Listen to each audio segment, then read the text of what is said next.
बिस्मिल्लाहिर्रहमानिर्रहीम, अस्सलाम वालेकुम। Welcome back to my channel cooking shooking with Ariba. मज़ेदार सी चटपटी सी जो है इमली आलू बुखारे की चटनी की रेसिपी मैं आपके लिए ले आई हूँ। बहुत ही चटपटी सी रेसिपी है ये, जो आपके रमज़ान की मेन इंग्रेडिएंट है। तो आइए बढ़ते हैं इसकी रेसिपी की जानिब। सबसे पहले मैंने जो है एक मुट्ठी के करीब आलू बुखारा और एक मुट्ठी के करीब ही जो है इमली मैंने भिगो कर रख दी थी रात भर, और सुबह जो है मैंने इसका पल्प जो है ये देखें इस तरह से निकल आया है। इसको मिक्स करने से ही सिर्फ चम्मच की मदद से। अब जो है मैंने 1 कप पानी लिया है सॉस पैन में, और उसके अंदर मैंने ये जो इमली आलू बुखारा जो डिप किया हुआ था उसका सारा मिक्सचर इसके अंदर शामिल कर दिया है। अब इसको थोड़ा सा पकने देंगे, और उसके बाद जो आप देखेंगे गुठलियाँ हैं वो अलग होना शुरू हो जाएंगी मिक्सचर से। तो गुठलियाँ जो हैं वो आपने इसके अंदर से निकाल लेनी है, और जो इसका पल्प है सारा वो आपने इसके अंदर ही रहने देना है और उसको पकने देना है अच्छे तरीके से। इमली जो होती है उसका पल्प जो है वो निकल आता है आराम से, लेकिन आलू बुखारा जो होता है उसके पल्प के जो थिक पीसेस होते हैं वो उसके अंदर ही रह जाते हैं, जिसकी वजह से हमें इसको एंड पे ब्लेंड करना पड़ता है।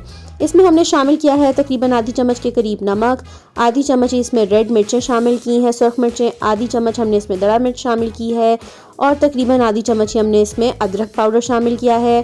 1.5 चम्मच के करीब हमने इसमें गुड़ शामिल किया है, और तकरीबन 3 चम्मच के करीब मैंने इसमें चीनी शामिल की थी। उसके बाद इसको अच्छे से मिक्स कर लिया और इसको अच्छे से हमने पकने दिया है।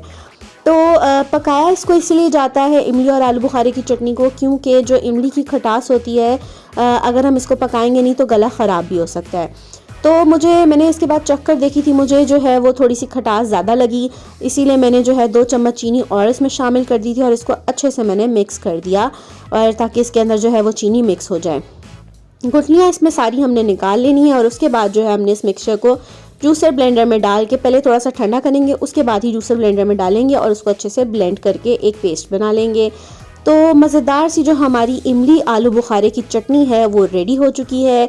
इसको बॉटल में डालकर आप फ्रिज में स्टोर कर सकते हैं, और आसानी से अपने रमज़ान की जो टेबल है उसको सजा सकते हैं। इसको समोसों के साथ खा सकते हैं, पकौड़ों के साथ खा सकते हैं, दही भल्लों में डाल सकते हैं, और ये जो है ये दही भल्लों का स्पेशल इंग्रेडिएंट है मेरा, जो बहुत ही अच्छा टेस्ट देता है उसको। तो मुझे अपनी दुआ में याद रखिएगा और नेक्स्ट वीडियो का इंतज़ार करिएगा। खुदा हाफ़िज़।